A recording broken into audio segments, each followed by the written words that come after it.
done it! I cannot believe it! I swear you'll never see anything like this ever again! Hello everyone, we're Through and Goal, a podcast where we talk about football and pretty much nothing else. My name is Sam and as always I'm joined by my co-host and best friend in the whole wide world, Elliot. Hello Elliot. Hello Sam. How's your week been? I mean, it's rushed by this week, but it's a week where football season has started again, so in my books that's always a positive. Obviously it's not been too long since you saw your team, but it was nice to see my team back. It was nice to see Gillingham back. So that's the answer of how your week is. I was going to ask you, I wasn't going to be rude, I was going to ask you. How very sweet. It would have gone one or two ways. However, it was no better place to start. We'll start with Gillingham. They're on the road to their Carabao Cup triumph this season by winning the first game. I can dream. We're going on a European tour. That's it. We're all going on a European tour. I'd love to see the AC Milan Ultras in that Brian Moore stand. Fantastic. It'd be incredible to see. Yeah. However, 1-0 win over Southend. Needless red card from Ryan Jackson in the second half that made things a little bit more difficult than it needed to be. However, seemed convincing enough. Played 5 at the back, which was, new for Gillingham in recent years. Ogilvy scored, he's just my favourite player ever. He's not my favourite left back though. We all know who that is. Yes, your favourite Canadian. All in all, I'm all right. I'm chuffed. I'm good. It's good. Considering the length of time since games, I know Southend were in the same boat, but with Gillingham have really kind of redone the squad, if you know what I mean. They've had a big overhaul of players coming in, and to keep a clean sheet and to win the first game back since March, I'm pleased. What about you? On the other hand, so I'll touch on Gillingham because I saw the team news come out, and the first thing I thought was whether it's going to be a 5 back or 4 at the back, because the question was, is Robbie McKenzie going to play centre-back or what he came through the academy as a defensive midfielder and obviously proved to be a centre-back. And it was obviously a positive win for Gillingham, and it doesn't even sound like their recruitment's ended quite yet. No teasing. He's left that number 9, hasn't he? He's left it. Yeah, that's a surprise with Big John Akindi. You'd think he'd be the main man for Gillingham. Very true. I still think he will. He's still in League One. I think he's very, very good striker. So, but there's still talks of maybe another striker. No harm in that. Good competition. I think that's with Hanlan, in the mind of Hanlan leaving. Hanlan, yeah. Hanlan, who it's a bit of a weird one. We've allowed him to train with us. So we've allowed him to do pre-season. Yet he's not committing to a contract. Yeah, no, I'm not a fan of that. I think really, you commit to us, or you find another club. I think we're too nice. I did see Evan's comments after the game of he needs to do what's best for him and what the people around him who care about him are saying, which is to stay at this club where he's got a bit of security, where he's going to be getting game time, rather than listening to his agent who only thinks about his wallet. That's it. But that's football nowadays, isn't it? Hull City were back in action this weekend as well, and obviously it hadn't been as long as it had for Gillingham since they'd last played, as much as we maybe wished it had been.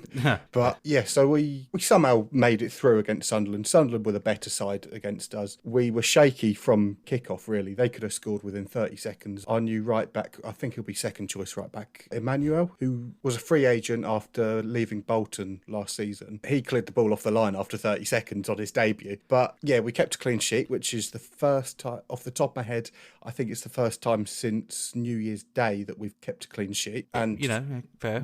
We won on penalties. We scored all 5 of our penalties, with Matt Ingram saving Will Griggs' first penalty. And the biggest positive is that we're through. We're through to the next round. But one thing which you probably wouldn't have noticed, which I'm sure you'd wish you had, is it looks like Tom Eaves might be out of the Tom Eaves derby. Oh, do you know what? I didn't notice that. Is he? Yeah, he got injured. I want to say it was the first half, towards the end of the first half. Right. Yeah, he seemed like I want to say it was an ankle injury, and it's a shame because obviously he would have looked for Gillingham away or just Gillingham as one of the fixtures straight away, and it looks like he's going to miss that game. It's a shame that there is no fans, because I feel like he would have received very good reception from absolutely. Gillingham fans. I 100% no hard feelings towards him. Such a good player, and if Hull can get Gillingham Tom Eaves in League One, then it could be a hell of a season. The thing that I think we really need to do to benefit Tom Eaves is Gillingham Tom Eaves was in a 2-striker formation. He always had someone next to him that he could either nod it down to or they can play it off to him. Yeah. But with us at City, it's a very sort of structured 4-3-3. Every player's got their role, but he's heading the ball on and there's no one within 20 yards of him. Yeah, right. And I just think that we've got a very good squad for League One. And on paper, we should go up this season. But what we really need to do is link that midfield to the forward line, because it showed on yesterday's game against Sunderland that it was very much just long ball. And that tactic didn't change when we took off Tom Eaves. We were still trying to play to a target man when our striker was switching between Samuelson and Keane Lewis-Potter, neither of which are tool or target men. And I feel like if we can just kind of gel a little bit, that we've got a very good chance at having a very positive season this season. Well, we'll find out a little bit later how you think Hull might get on, as we will be doing our long-awaited predictions. I'm looking forward to this. I think a good thing to note is Gillingham going, so obviously second round, they've got Coventry at home, which...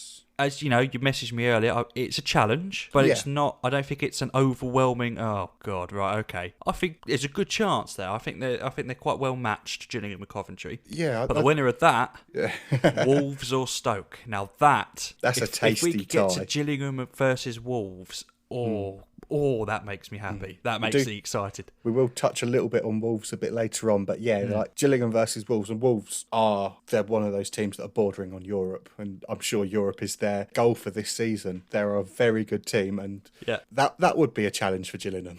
That would be a little bit more of a challenge. No disrespect to Coventry, I'm sure, in the future you can shoot for Europe, but Gillingham. But one thing about Coventry is that they signed a striker which I really wanted we were interested in, and I really wanted us to sign him. Tyler Walker, he's a youngster, he's come through the ranks at Nottingham Forest, he's had a couple of very good loan spells, and he scored goals wherever he's played. And I think if we'd have signed him, that would have almost been hand us the trophy. Ooh. But he's a fantastic young striker. I think Coventry have got a cracking signing in him. However, I think he scored this weekend as well. Oh, did he? On his debut, yeah. However, Gillingham Coventry is a good draw. That wasn't my favourite tie of what came out of the second round here, was it, Elliot? Didn't want them. It's unfair. We've spent 5 or 6 years. Well, we spent 5 years in the Premier League, and during that time, there was a time when Leeds were in League One and we were in the Premier League. There was the two divisions difference. Now it's the other way round, and it's unfair because we never got to play them when they're at their lowest, and now they get to play us when we're at our lowest. It really is unfair, but I'm quite glad. We've touched on before that we wish the fans were able to go to games. Well, I'm glad that I'm not going to that one. Because especially like Leeds are starting to spend quite a bit of money now, and if they have recruited very well. Yeah, if they get these players scoring and it's against us, I'm glad I'm not going to be in that away end at Elland Road, because that is not a good place to be when you're losing. Those Leeds fans, they do make it known that you are losing. Right. Well, but I'm sure on Twitter. I'm sure you get plenty of tweets. Provided that we do completely batter Leeds and make it through to round 3, it's all set up for the Jeroboam derby against either it's the winner of West Ham versus Charlton. Yeah, I wouldn't be too sure on West Ham. But I to be honest, I don't really think I need to bother about the winner of West Ham versus Charlton. No, I mean, I think I think that Leeds Charlton game is going to be very good in the third round. So, I've wanted to just quickly mention there's nothing. First round of Carabao Cup, Brentford played the first game in their new stadium. Yep. Held 1-0 against Wickham. However, 10-man Wickham. Yes, lost on penalties. Wickham semi-held their own against maybe a second-rate Brentford side, but anyway, that's by the by. And another thing to notice as well is Barrow. This is their first ever campaign in league football, and they held Derby to a 0-0 draw, and not the best penalty shootout in the world. I did watch a bit of that Derby versus Barrow game, and although it wasn't the best game I've ever watched, in fairness, Barrow probably had the better of the chances, and they seemed all right. Okay. We'll talk about them maybe in our predictions, but I might have underestimated them. Underestimated them. All right, Dutch Elliot. Sorry. International football is back with the all-important Nations League. I actually the one love everyone it. wants. It just makes I friendlies don't a mind bit it. Do you more know what? interesting. I don't mind it. Yeah, it's a trophy. We made it to the final trophy. before, didn't Trophy. we? So, or the finals. Did we? We came third. I We don't think came we made it to third the in that, final. didn't we? We beat. Yeah. I want to say it was Portugal won it. Switzerland in penalty shootout. Was it Pickford? Pickford put one in the top Put in corner, one of the best didn't he? penalties we've ever seen. Yeah. But because we lost to Holland in the semi-finals because Jesse Lingard's little toe was offside. Yeah. It's still sore. Don't want to talk about the England-Holland game of 2019. Hang on, 54 years of hurt. Is that how long the Nations League's been going on for? Yeah, 1 year of hurt. I think that is 54 years. Jeez. Yeah, it is 54 years since we won the World Cup. Yes, but we are just... Well, that was not a good game, was it? No. England. I mean, No. it's simply the same sort of thought as our game against Sunderland. It wasn't a good game, but got the result we needed. Just about as well. Like, 90th minute penalty, Sterling. Oh, that was a calm penalty. We also mention that Mason Greenwood came on for 13 minutes, Man United player, and there were 2 penalties given. Now, don't be stirring the pot, Elliot, here. Come on, we're non-biased, even though we've already made a dig at West Ham and Leeds, but we're non-biased here. Yeah. Quick note before we carry on. England, a home and away kit. I like it. Love or hate? I like it, yeah. And I think it really... I like them both. I think the sort of printing, the number on the front, which I don't think we've seen for quite a while, to be honest. Very Euro 96, that kind of style, isn't it? Yeah, and I quite like the badge in the centre. And There's something about a badge in the centre of a kit that I think is smart. I think it looks really good. Yeah, and I've seen it get a lot of criticism, both kits, but I think it looks very good, and even better so with the players' names and numbers on it, and might be one for me to look out for. Yeah, do you know what? I thought they were brilliant. I think they're both it's probably one of our strongest kits in years. I'd like retro kits. It's very retro. But I love it. Yeah. Was the penalty a bit harsh for England? Letter of the law, I guess it. It was very on Iceland. Yeah, I think it was. I mean, they didn't have VAR to check back on it, but I thought his arm was quite close into his body. It was crossed, wasn't he? He kind of came in crossed, blocking his... Yeah, but I think the Iceland penalty was much more of a penalty than... definitely. Yes. He was holding on to him. One. But yeah, and I wasn't filled with confidence when I saw Sterling walking up to it, because he's been a bit suspect with some penalties for Man City. Who would you have had taken it?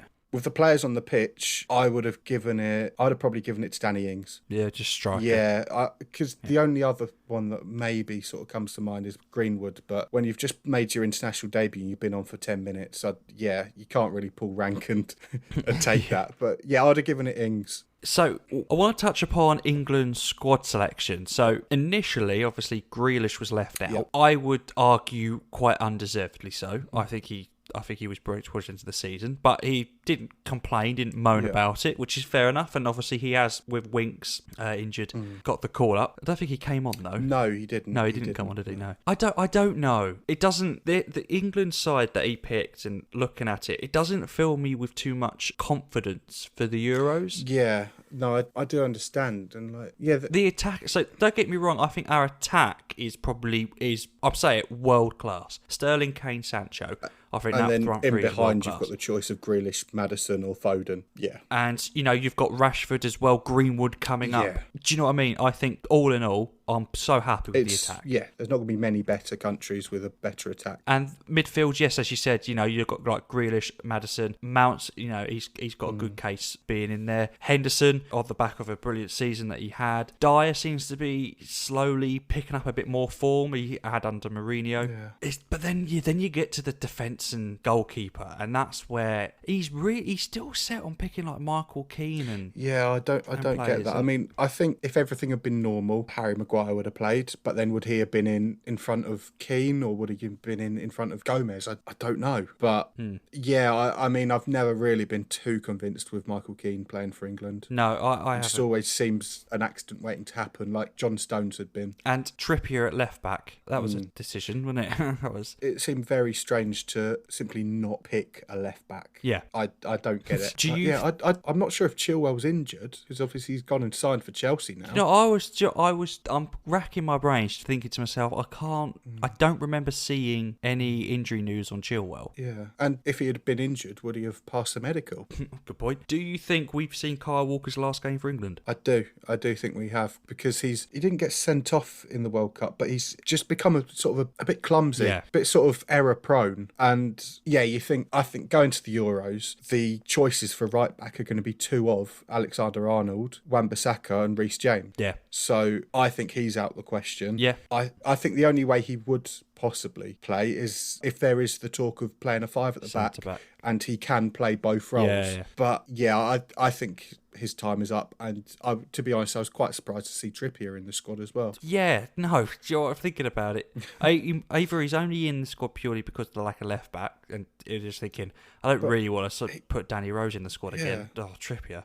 Yeah. But yeah, no, I know what you mean. In regards to the right back position, first off, fair play to Walker for actually doing an interview after the game. He came out and pretty much said, and he was even asked questions being like, do you think this is your last game? Do you think, and it's like, you've just been sent off for England in what is potentially your last game, and you're faced with those kind of questions. That must have been, that can't have been too nice. Yeah. But yeah, I just think you've got to think what Alexander-Arnold is 20 odd. I think he's either 19 or 20. Wan-Bissaka's like 20, 19, 20. And Reece James, is the same. Yeah, I don't think we're short on right backs. And I think Alexander-Arnold has got that right back spot for as long as he wants to be right back, unless he moves into midfield. I think unless we're playing against a very attacking side, like say for example a Brazil, where you need that right back to be defensive, you need him to stick back. I think in that position you play a Wan-Bissaka because he's not going to get beaten as much. And I'm not saying Trent's a bad player, because he's not, but I think Wan-Bissaka is what you'd want if he's going to stick in that right back position. Yeah, okay. But yeah, fair enough. Also, we do love a good stat on this podcast, and I do have a stat regarding the Kyle Walker red card, in that it is the most northerly red card ever given to an England player, closest to the North Pole. That is my favourite stat ever. 17 weeks we've been doing this, and we love a good stat. That's my favourite. I can't remember who it beat, but it was in Denmark. It was, right. It's got that, and I think Reykjavik's going to take some beating unless they play North Pole FC. I think that's here to stay. North Pole FC. I'd like to see that. It's a load of penguins, isn't it? A load of penguins. Wait, which pole to the penguins? Elliot, please stop. Elliot, you know our tagline, we talk about football pretty much nothing else. This is the pretty much nothing else. No, the reason we talk about football pretty much nothing else is because we don't know anything else. So let's just carry on. Well, people might argue we don't know about football, but let's just carry on arguing. Oh, no. I've just looked it up. Penguins are in the South Pole. Right, okay. That's being kept in. Chelsea continue their spree of signing every player with a pulse. This time, they've completed their signing of Kai Havertz, which, I mean, it was been on the cards pretty much since the start. Since the start of lockdown, I think he was even linked. But finally over the line, it seems to vary between 70 and 90 odd million, I think, with IC reports and obviously add-ons. That team. Fantastic signing, isn't it? Absolutely fantastic. And you think the front four that Chelsea are going to be attacking with next season, on the left you're going to have Pulisic, on the right you're going to have Hakim Ziyech, through the middle you're going to have Timo Werner with Kai Havertz in behind. That is frightening. Yeah, that is a fantastic attack. Havertz isn't like a standard number 10 either. He is like a Dele Alli, that he will just hold in behind the striker, that it's almost like a second striker. He doesn't just contribute assists, he will contribute towards you. You'll find his goals and assist tally will probably be around about the same. Yeah, and it's quite fitting that Chelsea have gone for him, because I think he's the closest thing in world football to a Frank Lampard. Ooh, high praise. That he sort of arrives into the box late. He finds that sort of striker's instinct of finding a goal. And I think under Lampard, that could be a very good move for him. Wow, that's high praise there, high praise. Chelsea aren't a team that I'm, hugely fond of. I don't really care too much, but I'm semi-excited to see that they're going to be how a good they're team going to be, watch, aren't they? Yeah. From a footballing perspective, So I think they are a goalkeeper away from a complete team, and a very sort of well-rounded team at that. Doesn't seem like they're far off from a keeper, does it? No, I think Is his name Mendy or something? Or? I can't think of his name, but he's from the French league. Is it Rennes or something like that? And no, I'm surprised that Chelsea aren't going for a proven goalkeeper. They are going with someone a little bit younger because Kepa was that younger keeper. Yeah. Kepa was that experiment. He wasn't the name. He wasn't the... I wonder if they're having regrets over selling Courtois at this stage. I'm looking back at Chelsea's history of keepers, and I can't think of them ever really buying known. They make them. Yeah, Kudachini, Cech. Cech made his name at Chelsea. And then Courtois went on loan to Atletico a couple of years, became really good. Then he came in and was Chelsea. But he was a Chelsea player. He was always a Chelsea player, and then he left. Yeah, you make a good point. And then obviously Kepa was that experiment that I think failed. It failed. I really on that price tag. It was so overpriced for him. And then maybe get this young keeper in again, build him up. You've got a keeper there that could be there for like 5, 6, 7 years. So Chilwell on the left. Potentially, like obviously Reece James on the right. You've got like Zuma or Tomori or Thiago Silva or Rudiger. You've got Mason Mount, who's looking all right. Kante, Jorginho, who's Billy Gilmore, Kovacic as well. Havertz. There's some brilliant depth in it as well, and especially like you look up front, Giroud, Tammy Abraham, second and third choice behind Werner, and I think that I'm surprised that there hasn't really been any links for Batshuayi at this stage because I can't see that he'll stay at Chelsea. Oh no, I have seen a link that he's off, but I can't remember who it said it was to. Yeah, because you're not going to be fourth choice at a one striker formation club. Yeah, because you just got no chance. You're not going to get a game, not even in cups, really. No, that's right. I'm not going to pretend that I know much about the Portuguese league because I do not. However, if Wolves are spending 35 million on a teenage striker who is obviously Portuguese, because of course, Wolves, then I'm thinking he's got to be good because I'm thinking to myself, I've never heard of this player before Wolves were linked with him. I'm not going to lie, I hadn't really heard of him. Right, I'd heard the name, but I didn't know to the extent that he was sort of well regarded. But he's got everything as a striker. He's 18 years old. He's quite tall. I think he's about 6'1", 6'2", which is like above average height for a striker. And he's fast. He can finish. He can finish with his left foot, right foot, head. He's got very good dribbling, good passing range. He is like a complete striker at 18 years old. Do you reckon for an 18-year-old to not only obviously 35 million, you might think today's kind of transfer market, it's still fairly high, but we're not looking at 35 million anymore going, wow, that is a lot. But because you are now that club's record transfer signing, does that put pressure on that 18-year-old to perform? See, I don't think he'll be first choice from the get-go. I think he will be second choice behind Jimenez. Now, I don't know whether Wolves are going to switch up their system, go over 3-5-2 that they have done before, but then that kind of makes the wingers a little bit more redundant, like Pedro Neto, Diogo Jota, Adama Traore on the right. And I think they'll sort of ease into a 3-5-2, but start with the three wingers up, the two wingers and Jimenez. But I can see him really making a name for himself at Wolves, and obviously Wolves is going to be a great place for him to do that, surrounded by all the Portuguese players that he's going to play with on the national level. But he looks to be a very exciting player, and in terms of his current quality, is he worth 35 to 40 million? Probably not. You're not buying him. You're not buying him for the 1 year that he's 18. He's got a 5-year deal. When he's 21, 22, 23, he could well be one of the stars of the Premier League. And in which case, 35 million looks to be a brilliant deal. But I think it's a big risk. Yeah, definitely. And it could be something that could backfire, but I think it's definitely a risk worth taking. Well, everything you said there, I can't really add much more to that. That was good depth and acknowledgement there. Fair enough. Because when I said I didn't know anything about him, I was really hoping you would. So I know a little bit. Oh, thank God for that. Right. Masses, but obviously, just finally, Everton are, as you've put in the notes here, I've bought a whole new midfield, or are buying a whole new midfield. Yeah, Alan from Napoli's a good start, and James has been over the line for about a week now. Who knows? By the time this is out, he would already be over the line. Yeah, and obviously, I think they've agreed a fee with Watford for Decore as well. Oh, Decore, yes. So that is a very, very good midfield, and they've obviously Ancelotti's gone in and said, like, we need a whole new midfield. We don't want Tom Davis and Morgan Schneiderlin. We want some big names in this midfield, and obviously he knows Allen through working at Napoli. He knows James through working at Real Madrid, and Decore's maybe just that one that kind of solidifies the midfield a little bit of muscle in midfield. He's very good. He's very, for Watford. He's I disrespect. I say this a lot in every podcast. So always one club, but no disrespect. But Decore's too good to be relegated with that Watford side. I remember a few years ago when Watford were a better side than they were, and they had the midfield of Decore and Capoue, and both of them had a fierce shot on them. they did. So I think Capoue looks like he might be leaving Watford, and he's become, because he left Tottenham obviously being like, not very good, and he kind of made a bit more of a name of himself at Watford. And Decore, I think to be fair, he has been linked with a couple of the teams in the top 6 for a little bit of time, and not a bad side for Everton at all, I think.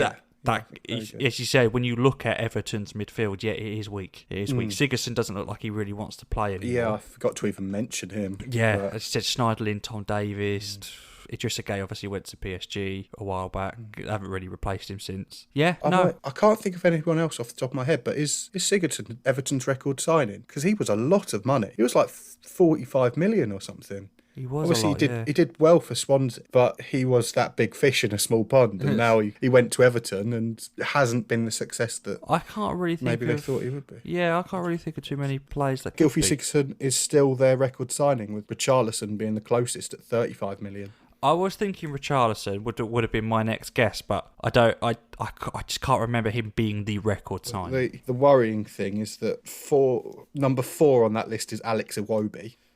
And number 6 on that list is Yannick Bolasie. Yannick Bolasie, he was he missed an open goal at the weekend.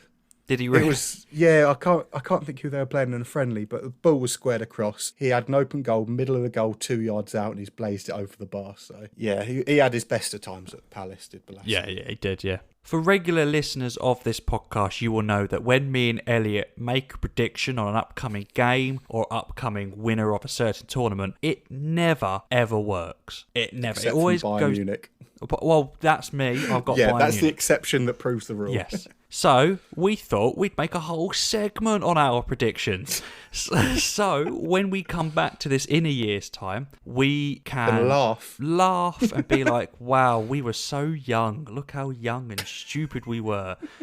Or we could be like, ha, you laughed at us. Look at us now. I say look at us now. You can't see us. So we've decided to do our predictions. Premier League, Championship, League 1, League 2. We've got, obviously, Serie A, Liga, and La Liga. Oh, the European Just a couple of, the European ones. They will be briefly mentioned. We're not going to go through in depth for those. And then, obviously, we have our domestic cups of FA Cup, the League Cup, Champions League and Europa League. We've all got our predictions. Just for a quick disclaimer, I have no idea what Elliot's gone for. He doesn't know what I've gone for. And these are our opinions. Let us have our opinions. They might be out there. I'm quite an out there person. But just don't hurt me. So. Don't hurt me. I think there's no better place to start than the Premier League. Yes. Elliot, Premiership 2021. Who are your Premier League champions? So I've got Manchester City. I also have Manchester City. I think they'll be hurt from the season that's just happened. And, well, it sounds like that they're not going to sign Messi now. But they'll be sure to bring in some more signings. And I just think that Man City at their best are better than Liverpool at their best. And I think that they'll up their game this season. I agree. I don't think last season really reflects Manchester City, who they've been the past few years. It wasn't their best of seasons. They did lose a fair few games. I think they should have won. Champions League didn't help. Obviously, that would have hurt them. I think they're coming back. They're storming back. And it's nothing. I can't really add too much other than what you've just said. To be honest, I definitely think Man City. I don't think it's going to be as convincing as like the 100 points that they got a few years ago. Because I think every team in the Premier League has kind of really improved on themselves. I think it'll be closer to the season of 2 years ago where there was 1 point between them. Yes, that's right. So who have you got as runners-up at the Premier League? So, I've got Liverpool. I think that they're not going to be a lot off the pace, but I think Man City will just pip them this season. I've gone Chelsea. You've gone Chelsea? I've gone Chelsea as runners-up this year. I just think when I look at the recruitment of both teams and I look at the end of this last season of both teams, going into this season, I'm not really caring about the Community Shield too much. I don't. You know, that's just, it's a friendly game. It's a pre-season game. Yeah, exactly. So I don't really care too much about that. But I look at the recruitment of both teams. I can't. These signings could really backfire, and Chelsea just will not gel, and they'll be like 8th or 9th, or they will really, really hit the ground running. Yeah. And I'm putting my neck on the line, and I'm thinking they're going to hit the ground running. I think they're going to be really difficult to beat. And I don't think they're going to win the league, because you've got to think Liverpool had Mane, Firmino, Salah, Alisson, Van Dijk for about 2 seasons before they even won the league. Yeah. So I'm not saying they're going to go straight in thinking, well, hey, here we go, we've won it. But they're on the way, and I think they'll be runners up. And who have you got on your 3rd and 4th, your final Champions League place? Okay, so number 3, I've gone Chelsea. I think it is the safe option. Can say maybe they don't gel straight away. Again, your points of they've strengthened unbelievably. But I think it's the safe option to put them number 3. Obviously, they've had a decent season. The season just gone. But it'll be something to build on. And I think that it will be a 3-horse race for the title this season. I do think Chelsea will be in the discussion. But I don't think they're going to win it. And I can see Liverpool finishing above them as well. And your 4th and my spot? 4th spot, I've got Man United. I think since Bruno Fernandes has come in, he's really sort of been that creative outlet for them. And Mason Greenwood, who's had a fantastic end to the season. And if he starts the season as well as he ended the last, they could be in with a shout for the title. And then I can see it being one of those things. They're in with a shout until November, December, and then they just come off the pace. Because the thing with Solskjaer is that with Solskjaer, they're very hot or cold. It's one or the other. They don't just sort of win 1-0 or whatever. They're either fantastic or they're not. Like I think they have spells of winning 10 games in a row and they're not winning for 6, that kind of thing. Yeah, so that's fair. What's your 3 and 4? My 3 and 4 are Liverpool in 3rd and Man United in 4th. Right, so okay. I think this top 4 is probably going to be one of the closest top 4s recently. Just because I've gone Liverpool in 3rd doesn't mean I think they're going to be like 10, 15 points off the top. I think that top 3, potentially 4, I just have this feeling there could be something like 10 points in it, like the whole top 4. Do you know what I mean? I really hope I'm right, because that would be really exciting to watch. But Liverpool, I think there's that little bit of, obviously, the end. They ended the season all right. They did lose a couple more games. I think they shouldn't have. Again, don't care too much about the pre-season Charity Shield. That happens, but, you know, it doesn't help that you lose that first game. You want to go in mentally winning it. They haven't really recruited. You could argue that they maybe don't need to, but when you see the teams around them and who they're buying, you think, if you're not improving, you're getting worse. You're kind of just everyone, you're getting left behind. That's it. If you don't want to just be in that left lane, you know, you want to be in that right lane, overtaken constantly. You don't want to just stay there. So, but I still think it's going to be close. I haven't put Liverpool in 3rd again, thinking they're going to be way off. I still think it's going to be really close. And Man United in 4th, everything you said. I think Fernandes coming in, Greenwood starting to hit some form. You get Martial potentially scoring, Rashford on the left. Van de Beek they just signed as well. Fantastic signing. Yes, brilliant signing there. Got battle for the goalkeepers in Henderson and De Gea. That would be interesting to watch, because I reckon they'll only make themselves better, if you get me. Maybe defence needs a bit more shoring up, which is why I haven't put them quite as high. But I think, I definitely think they'll get that last European spot. And I just think looking at the recruitment and everything, I think this top 4 could be close. So, bit of a potentially controversial opinion. I think if there is going to be a runaway winner this season, there is going to be someone who wins it by 10, 12 points. I think that would be Chelsea. Because I think that would just be a sign of these players have gelled straight away. But I don't think there will be a runaway winner. I think, like you say, it'll be a very close top 4. And in your Europa League 5th and 6th spots, who have you gone for? So I've gone for Spurs and Wolves because, I mean, the All or Nothing documentary, Jose Mourinho. We haven't mentioned it, however, it's fantastic, absolutely isn't it? Brilliant. Yeah. It's such good view. Like, I love Jose now. what a bloke. He's so good, isn't he? But I can see him sort of stamping his authority onto Tottenham, making them his own and having a good season, but I think everybody else has kind of improved that a bit more. Yeah. And Wolves, I think Wolves will have a very good season, particularly being outside of Europe this season. It means that they can focus on the league. And I mean, it's very close between them and Arsenal for that last place, because Arsenal have improved under Arteta. But I think the matter of Wolves only have domestic football to focus on could be a big turning point. Who have you gone for? So I've gone Arsenal in 5th and Tottenham in 6th. Oh, wow. I think Arteta is really starting to implement his style of play on Arsenal. I think he really is. Aubameyang's contract situation doesn't seem to be... It's not helping because he hasn't... Even to this... nothing seems to be happening there. He keeps getting asked, he keeps teasing, but nothing's being signed. So if Aubameyang, say for instance, isn't playing next season, that might be different who I've put in 5th. But I'm doing that purely on the basis that Aubameyang's staying.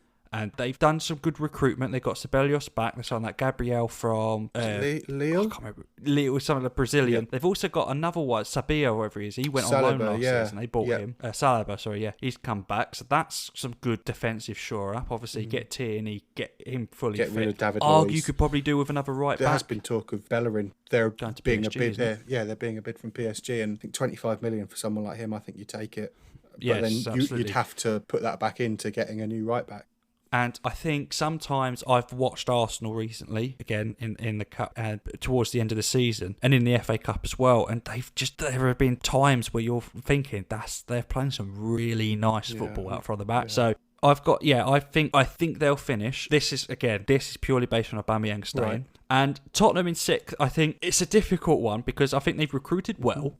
I still think they're strong enough. But there's no depth. And with Tottenham, I think, especially in the striker position, defence, they haven't really signed another... Like, they've got Alderweireld, they've got Sanchez. Voith is around about there. Obviously right back, but it looks like Aurier is still going. They haven't got a depth in left back. Yeah. And have you seen the amount of games Tottenham are playing? Because they've got to qualify for the Europa League, and then they've got the group stages, then they've got, obviously, all the domestic leagues. And without that depth that some of the teams above them do have in their squad, I think it will start to show in December, January. They've got something like 8 games in September. 8 games in about 3 weeks away, or something. Yeah, it's ridiculous. Yeah, exactly. And I said, when it comes to that December, January, where players pick up a little bit of a knock... Yeah.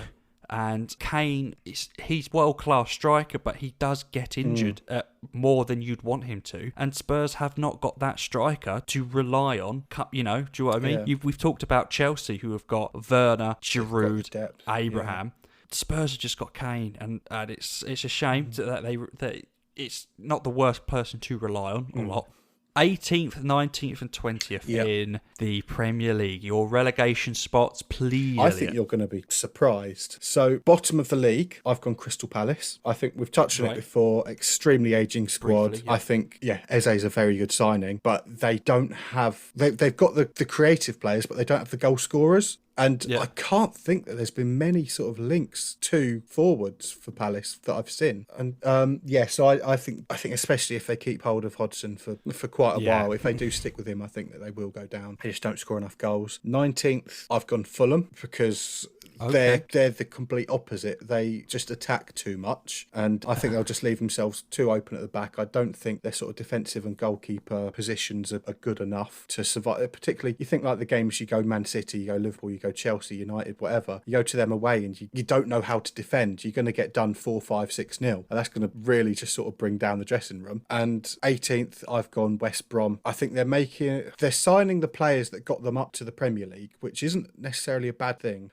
But they're not improving on last season. And I think, so you were probably expecting me to say Leeds to go down, but Leeds are they've at least got the sort of ambition to be spending the money to stay up. And I don't think they'll be a long way off relegation, Leeds, but I think they'll have enough to be safe. I've gone a bit opposite. I think Leeds will be comfortably mid-table. Right, okay. I think they'll be either top half of the mid-table, bottom half of the table at the top. Yeah. It'll be the bottom of the top half of the table. You think like an 11th, 12th. Yeah, I think they'll be comfortable. My 18th, 19th, 20th, I've gone Aston Villa to finish last. Okay. I haven't really seen too much of them recruiting. I can't think of anything they really... I know that they're after Ollie Watkins, which could obviously with Brentford signing Ivan Toney from Peterborough, that could lead the way for Watkins to go. But I'm basing this on obviously what they've done up until the recording of this podcast. I think for me, Villa are bottom. Everything you said about West Brom is the exact reason I've got them in 18th position. Yeah. There's nothing more really I could touch upon about that. You're right, they are signing the players that got them there, but there is no improvement to that squad. And 18th, I've gone West Ham. I think towards the end of last season, West Ham were a horror show to watch sometimes. Right. And I don't know if you've seen that video of them trying to defend that Bournemouth goal they scored in pre-season. I haven't. Is it bad? I implore everyone to watch it once they finish listening to us. I'll probably send out a tweet. It's one of the worst things I've ever seen in my life. And I have to say, you will not hear me on this podcast praise West Ham or West Ham players too much. However, did you see Mark Noble's tweet? I thought that was brilliant. I thought that's what you want from your captain. That is a captain of that club who is standing up saying, why have we sold probably one of our better younger players? Oh, yeah. And I think it's actually really, really refreshing to see. So that's the reason. I don't think there's really from the board. I can't see there being too much ambition. They're quick to sell rather than buy. Yeah, so I do agree, and it was just about money. And I know West Brom wanted Dean Garner back because he did have a very good season with them. But yeah, I mean, I think I first heard of him in the League Cup a couple of years ago where he made his debut, and he's always been that prospect all the way through. And it's like Hull City got a youngster at the moment, Keane Lewis Potter. Obviously, he's not on the same level as Dean Garner, but it would be the same sense of selling him now that he hasn't even started to sort of live his potential out. So there's no point selling him when he's only half the player of what he could be. Yes, I said, I don't think there's really too much ambition there. So that's my what do you think? So you think Fulham will stay up? I think Fulham, I don't think they'll stay up by much. I think Mitrovic will just see it through. Well, not just that. I think Fulham are better than West Ham, West Brom, and Aston Villa at this moment in time. One thing which I don't think it's by much, but I just think I look at them, especially on the back of last season as well. Palace again. I know what you're saying, and I hear what you're saying. But I don't think they'll be too far off. Right. Especially if they do. If I'm banking on Hodgson being gone before Christmas. Right. Yeah. But if they do keep Hodgson, I still think they'll stay up. But I can't see it being convincing. One thing that really just sort of cements the fact that I think Fulham will go down is today. It sounds like they're going to be signing someone who I think that I'm not the biggest fan of. Ola Aina. Oh, right back. I was going to ask you about that. Option loan with option to buy. Now, I know in the past you have not sung your praises of Ole Einar too highly. What was it? Was it a game against Liverpool, losing like 3 or 4-0, and he did a Rabona? No, so it was Birmingham away in February. Travelled up that morning, 4 hours in the snow. I think Gillingham's game had been called off that day because of the snow. We drove past Gillingham, we drove past Wickham, we drove into Birmingham, and it was like, the game should have been called off. It really should have. It was as torrential as snow can be. Like, you could barely see the edge of the pitch from where we were in the stand. And it was a very big game. Like, it was two teams that are fighting against relegation. Both teams stayed up in the end, but we needed a result from this game, really. We're 3-0 down. And, like, it's a waste of a trip for everyone. And you want your players to be fighting. You want your players to be playing for the shirt. And we're 3-0 down, and he's doing Rabonas in his own half. And it's like, obviously, I think he was 18 years old at the time, and he might have matured a couple of years out at Torino. But you haven't really followed his career too much because of that. But I've never seen anyone with sort of so little commitment while playing. And I think the last game of the season went up, we were playing Cardiff, and it was if Cardiff win, Cardiff go up. If they don't, Fulham would go up instead. And so I'd wanted Fulham to go up. I wanted us to get a point against Cardiff, send Fulham up. And I think it was 1-0 at the time. There's a sort of a 50-50. He completely bottles it. He pulls out of the 50-50. They go away down the other end, 2-0 promotion. But yeah, I'm not his biggest fan at all. And unless he's completely improved his game since being at Hull City, I'm not sure it's a great signing. But what an agent.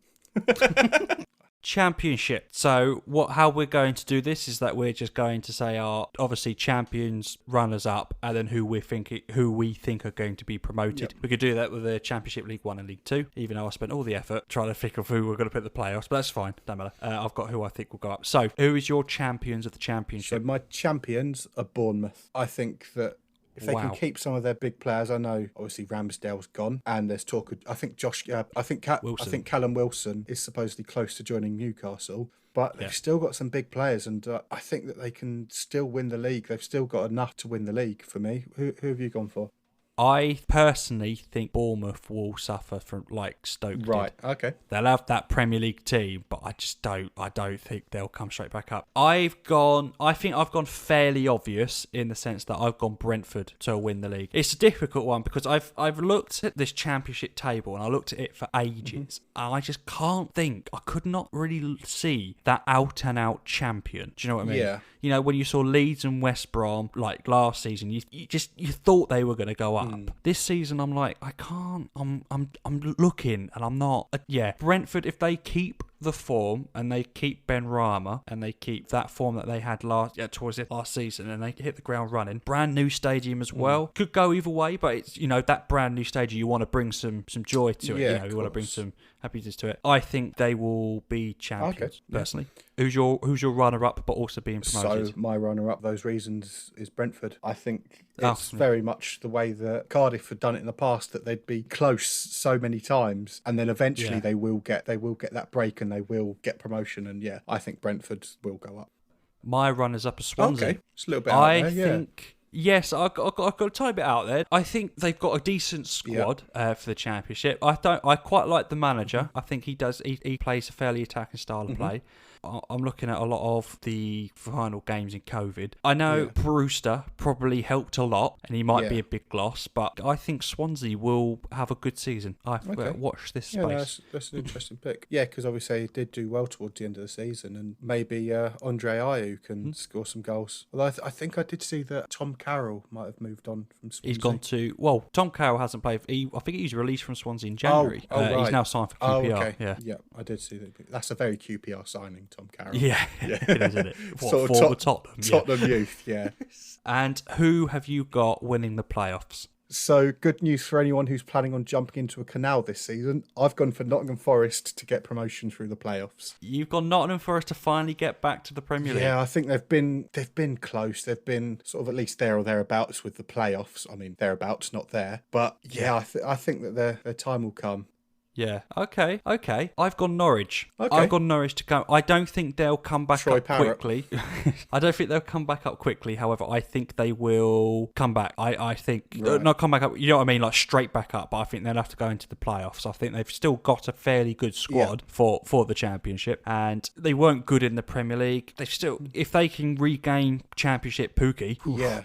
You know, exactly. that's form. I did, for a disclaimer, I did have Nottingham Forest in the playoff places, but I think Norwich have got that for me personally.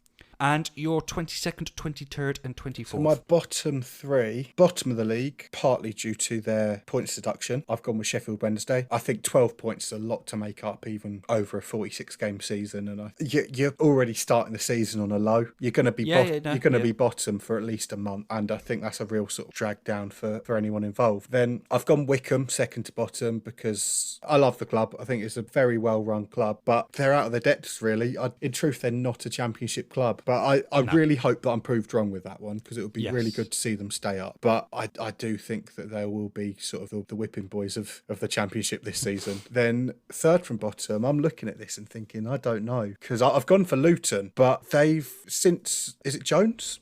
Yeah. Nathan Jones. Since Nathan Jones has come back in, they've done brilliantly. They were expected to go down last season, and then he comes in, done a brilliant job. But I've got them going down this season. I think they got a good... They beat Norwich in the Carabao Cup this weekend, 3-1. But I have gone them to go down because I think they were lucky to stay up last season, and maybe they won't be quite so lucky this season. And I think it'll be a strong Championship this season. Please prove me wrong, but I've gone Wickham to finish last in the Championship. Oh, that's a shame. I know. Yeah. I again, you look at depth, you think of the money that's spent in the club. It is very well run, don't get me wrong. Like, with what the club has got and with what the owners have got, they've kept the club alive. And I think but it's their first ever season in the Championship. I just think they'll be too strong. 23rd, I've gone Luton, second to last. Yeah. Now, I know what you said about Nathan Jones, and I think he did do brilliantly for Luton on that final bit. But I think he came in at a time where he was like, come on, let's do this, and they did. Now it's a brand new season. I think that it will filter off in a bit, if you know what I mean. I think it will just die a little bit. And you'll start to find that they'll probably start the season with, let's say, for instance, a good few wins and a couple of draws, but you'll find there'll be one of those clubs like Charlton. You're thinking they started well, but all of a sudden, hold on, they're starting to really come down. You don't see it too much until they're like really there, and you're thinking, oh wow, they've really dropped. Yeah, you make a good point. And 22nd, I've gone Sheffield Wednesday. So I've gone the same bottom three, but in a different order. I think Sheffield Wednesday are a good enough championship side to stay in the championship, but at -12 is a big difference. Yeah. And I think they'll still get points, and I still think they'll beat the teams that they would normally beat and probably lose the team. They're a mid-table championship side, but if you take their normal points tally and -12 over the past couple of seasons, I think they end up in the relegation zone. Right, yeah. If you know what I mean, or around about there, which is why I don't think they'll finish rock bottom. I think they still got the squad, not like Bolton, if you know what I mean, where they were like bottom a lot, but I still think -12 is big. Yeah, and you think with Sheffield Wednesday as well, like their first 3 games to start the season are Cardiff, Watford and Bristol City, which is not the easiest start to the season. And if you get a couple of defeats in that and you're still on -11, -9 points, something like that after 3 games, like you're going to think it's almost done already. Yeah. League One, Elliot. Yes. Who is champions of League One? I've gone Peterborough. I okay. think even without Ivan Toney, he's now moved on, and obviously Marcus Maddison's moved on. I just think the recruitment at Peterborough is very good, and I think it is just a matter of time before they go up. And I think that they will be hurt from the end of last season being cut so short and them missing out. Just about missing out. So I've gone Peterborough to win the league. Oxford for me. Oxford, okay. Yeah, I saw the end of last season, and even against Wickham in the playoffs, they were no disrespect to Wickham. Wickham won it. They won it. They're in the championship. They've earned their right, but Oxford were very good. Oxford should have won the game, shouldn't they? In the playoff final. Oxford were very good in that game, and I think they'll be hurting from that, and I think they'll push on, and I think they'll go up to be champions. Yeah. Who is also going up with Peterborough for you? There it is, Hull City Association Football Club. I've got a second in the league. I've put my neck on the line. I just think that the players we've got, the squad we've got, I'd be disappointed if we didn't go up. I think the biggest weak link in our team, well, apart from obviously the owners, is the manager. I think if either we can get the system to gel, or McCann doesn't get given too many games, so we can bring in a new manager, can bring a new style of play, I think we'll be there or thereabouts. So I would expect top 6. Right. Sunderland are second for me. Right. I've 2 reasons I've kind of gone for this. One, it's about time. Yeah. It always seems to be so close yet so far for Sunderland, but I like to think that hopefully they're like, enough is enough, let's go up. And I still think they've got a decent enough support, decent enough squad to go up, and I think second will be Who's your playoff winner? So my playoff winner is Sunderland. I think that they kind of have improved. Will Grigg, aside from missing the decisive penalty yesterday, he looked a changed man, because I know a lot of Sunderland fans didn't rate Will Grigg since he's kind of come in. He hasn't had a good performance, but he played really well yesterday. And I think it's almost now or never for Sunderland. Like they're getting to the point where if they don't go up, they'll just be stuck. The finances will catch up with them, and they'll just kind of fester in League One. Who have you gone for the playoff winners? Oh, have you gone for a Gillingham versus Hull playoff final, and you've picked a winner? I've got a team in bold who I think are going to go up, but I'm looking at another team. Is it heart says one thing, head says another? It really is. So I'm guessing Gillingham you have not got in bold, but you've got them to be top 6.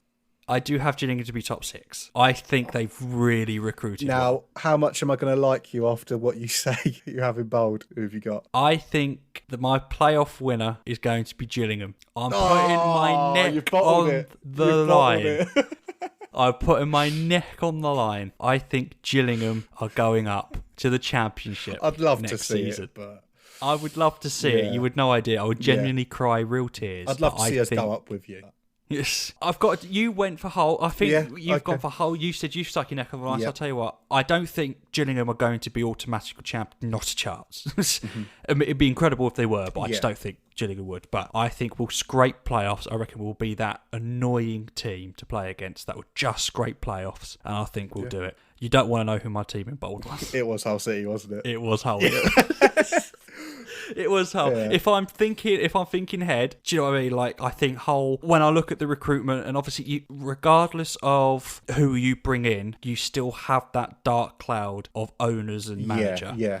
And I think he might be a really good League One manager for all we know, Grant McCann. He did really well at Doncaster. He got them to playoffs, and he just wasn't fancied to. So maybe it'll work out. Yeah, but I just think until there's not really... I don't know. But I'm going heart. I'm going my hand on my heart. I'm going for the Mighty Gills to be playoff winners 2021. Elliot, your relegation in the League One, 21st, 22nd, 23rd and 24th. Yes, so I'll quickly go through my bottom four. So bottom, Crew. Yeah, I don't think that they'll kind of have enough to stay up. I think they'll finish bottom. I've got MK Dons. They've kind of been threatening with going down for a little while. So I've got them. AFC Wimbledon, for the same reason. I think they only just stayed up last season, and I think their time will be up. And pains me to say it, but I've got Rochdale to be relegated with big Paul McShane at the back. Yeah, I just think that they'll have particularly difficult seasons. Rochdale are bottom for me. They're bottom of the league for me, I'm afraid. Wimbledon, I've got second to last. They have been really hovering around recently, and I just think this season will do it. Accrington Stanley I've gone to go down. I think they've had a couple of decent seasons, but do you think they've kind of peaked and dropped back off? Yeah, I don't. They're one of those that are just, they're always there in League One. I never really see them threatening, and I think maybe they could start, the time could be up. And Northampton, my second to last. Yeah, came up through the playoffs. Yeah, they came up through the playoffs. I think it will be too. Elliot, League Two, they have a first, second and third that go up. Who are your first, second and third that go up? So my first is Exeter. Unlucky to sort of miss out through the playoffs. Yeah, Exeter first for me as well. I can't think of his name off the top of my head. Is it Keith Curl at Exeter? You're testing me here. Matt Taylor. Oh, Matty Taylor. Not the one who played for Portsmouth, I don't think. He doesn't look the same. He's got a strange neck. Right. But yeah, no, I've got Exeter to go up. I think that, again, it's like that Cardiff syndrome. You'll have a couple of seasons where you're cutting it fine, and then you have that good season, that real breakout season where you win it. I've gone Bolton to finish second. I think that they can now start to rebuild and become Bolton Wanderers again, because they've had a horrible few seasons, risk of even going out of business.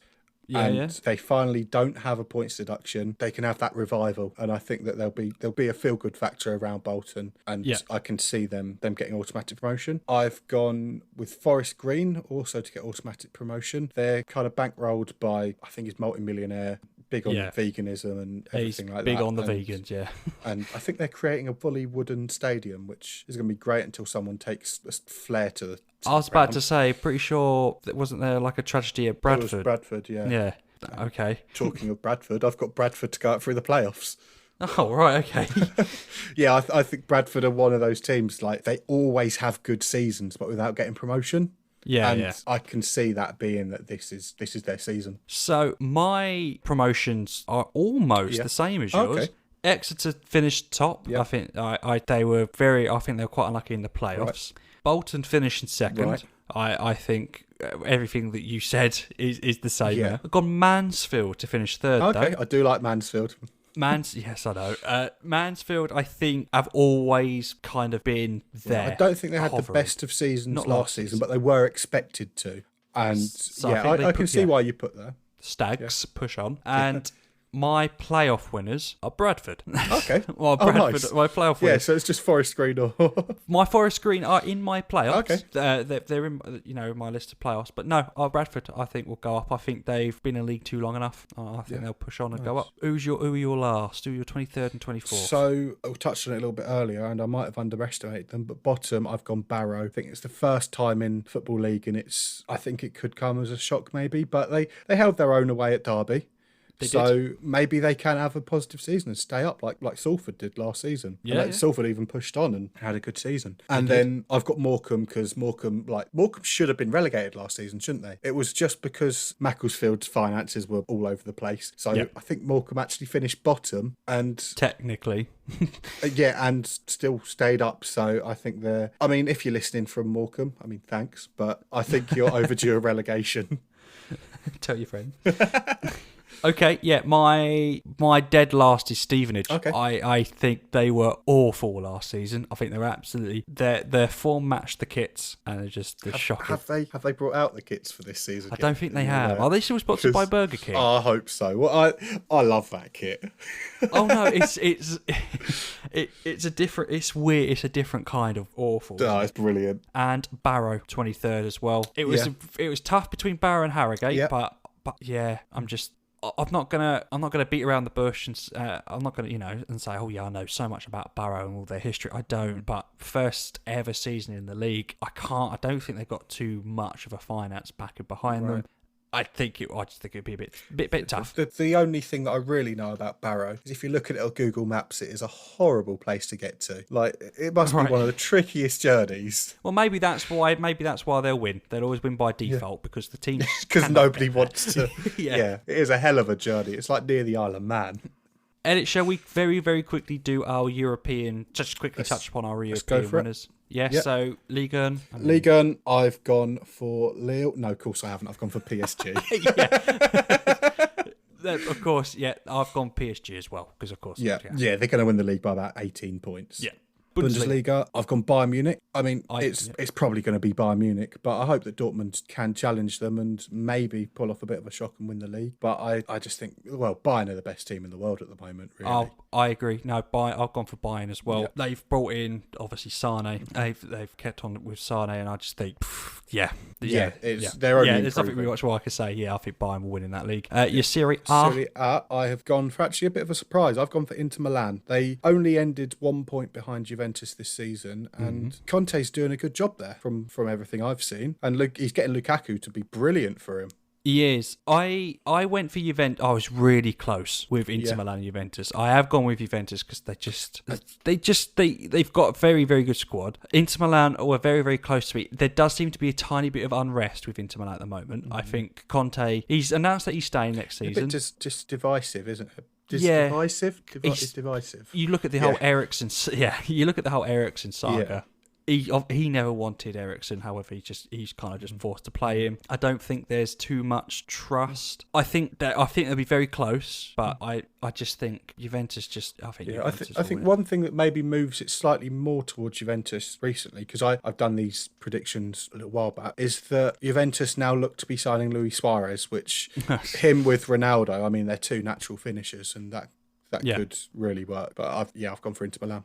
Yep, and La Liga. La Liga. This might be a bit of an upset for some people, but I've gone Real Madrid to defend their title because there just seems to be so much unrest at Barcelona at the moment. And although I do think Koeman is a good appointment, I just think Real Madrid are a bit more settled at the moment. Even with Gareth Bale spending his summer on the golf course, I've gone Real Madrid to win. I like to see his interview and stuff with Wales. He's like he's so happy to play for Wales, for a team that like appreciate him and appreciate he's so him. petty. It's unbelievable, but I love it. But it's given the Real Madrid fans a bit of a taste of their own medicine. They've treated players terribly at times, and I think he's just kind of had enough, and he will be petty about it. I've gone for Real Madrid to defend the title as well. I agree with you with Barcelona. The unrest there's just so much unrest there. I don't think they'll bounce back. Do you know what I mean? From this unrest, I don't think. Yeah, I think Messi said in his press conference interview, whatever it was, the other day, he said directly, this club is being run despicably, or something along those lines. No, yeah, he's made it known that he doesn't like the director. He said that he wants to challenge for Champions Leagues and stuff. And Barcelona just are not doing that, and he wants to. And Barcelona are not doing that. That's a strong statement from the best player to ever wear your shirt. So. I think Barcelona will probably still finish runners up. Maybe Atletico, they seem to be quite up there, but no, Real Madrid for me. And should we do our domestic cups? Yes. So should we start with the English ones? Who are your FA Cup winners this year? So FA Cup winners, I've gone Man United. I just think that they'll see it as a big chance for some silverware. It's probably their biggest chance for silverware because I don't expect them to win the Champions League. I don't expect them to win the league. And I can see that they'll see it as a very good opportunity to win a bit of silverware this season. Who have you gone for? Chelsea for me. I think the depth in their squad will show in a cup like the FA Cup, and they were close to winning it. Obviously, last season. Obviously, Arsenal just bettered them, but I think Chelsea will win that for me.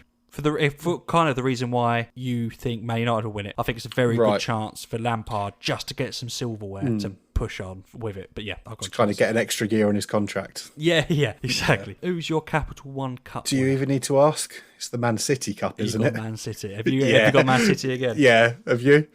No, I've gone Arsenal. Oh, okay. I think Arsenal will win a trophy this year. Right. I don't know about the FA Cup, but that's their trophy. That's their trophy. But however, I just seem to think that they could do something in the Capital One Cup. They do. The thing is with Arsenal, the Capital One Cup, they always seem to just get to the final potentially, like a few times. Yeah, they always seem to just not win it. I don't know if they just don't want to or what. Yeah, maybe they just can't they can't hack the February Sunday afternoon conditions. But it's a trophy. It's a trophy that they could win. I think they'll get that.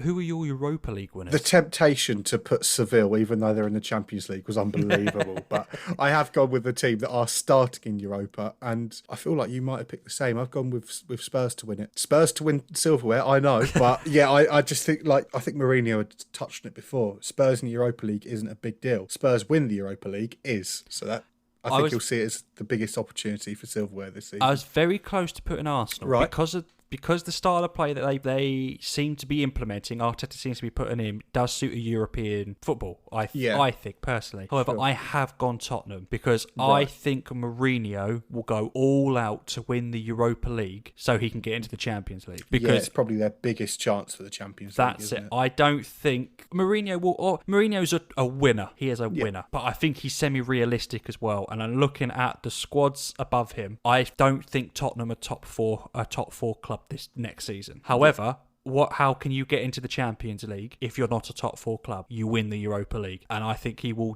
I reckon he'll go guns a blazing in the Europa League. I think it will. Yeah. I think that will be that's the one that he'll want to win. And Tottenham have won the Europa League before. Was it the UEFA Cup? It was the UEFA Cup or something like that. Yeah, they have won European trophy before, albeit a long time ago. And Tottenham they've been to a Champions League final very recently. Obviously their most recent Champions League campaign was awful, so we'll see. But I think Mourinho, he's a winner wherever he goes. He'll bookmark Europa League as a big opportunity. I definitely think so. And your Champions League winners, I think we've gone the same personally. I'm not sure we have. I've gone Real Madrid. No, we haven't. Yeah, I think it's Zidane's trophy, isn't it? I mean, I think you've probably... My prediction for your prediction is that you've probably gone Bayern Munich. I've absolutely gone Bayern Munich. They are so good. I think they'll retain it. I've just gone Real Madrid. I just think maybe they'll just pull it out. It's their it's their trophy. It doesn't matter how bad that they've been. They'll always just kind of pull out that performance in the Champions League. No, I do understand it. Where the thing is with Bayern Munich, no one's that I've seen last year and in the Champions League pulled out a win against them. No, they were. Do you know fantastic, what I mean? They were just ruthless. Doesn't matter if they're already 4-0 up, they will keep going, and they will just keep going. And I don't think Bayern Munich is that team that you can just quickly, we've nicked a win from them. I think they're a bit too good for that me. So I've gone Bayern Munich to retain. I think looking at their squad, what more? I can't disagree. I just think it'll be one of those sort of. It's odd to talk of Real Madrid as a surprise winner of the Champions League, but I think that it might be a little bit of a shock with that one. Those are our predictions for the 2021 season. We will come back to this. I think our end of season podcast should be reflecting what we've just said here. I think that would be quite good to see. Some out there, some maybe some too obvious, but maybe that's the only way to go. Some fairly out there. Let us know if you're listening to this, tweet us, or if you're listening on YouTube, comment. Let us know what you think, because I'll be very curious, and what you think of ours, but don't use too many swear words, because, my mum follows us. So. I could see us sort of clipping a few sort of audio bits from this podcast later in the season when Bournemouth have lost 7 in a row or something like that. I can see it just sort of running on throughout the season. Yeah, this will be one that this is the podcast we'll keep an eye on. But let us know. No, please. We really want to hear. So we come on to No Context News to end the podcast, where me and Elliot challenge each other to find the most random news headlines from around the world that really make us think. I don't know what Elliot goes for. He has no idea what I go for. We say the headline, we end the podcast, and that's that. My turn this week. I do have a headline. Comes from Birmingham Live. You cannot get more Brummy than this. Builder has a poo on the roof while fixing a leak and shoves it down the chimney. Thank you so much for listening to our podcast. We are TO Goal Podcast on Twitter. Sorry, I've lost all train of thought. We are TO Goal Podcast on Twitter with Through and Goal on YouTube. If you like what you hear, tell your friends, please. And, I'd love to know how you found out. How we got found out. It was at Christmas time. The kids are looking up the chimney. Oh, look, it's Santa. Brilliant. Yeah. Sorry, I interrupted you halfway through. Keep That's going. fine. I think I've said what I need to say at the outro. I don't really know what more I say. I've been Sam. I've been Elliot. Thank you so much for listening, and we will see you next week for the start of the season. Love to see it. Thank you. Love to see it. Cheers. Bye.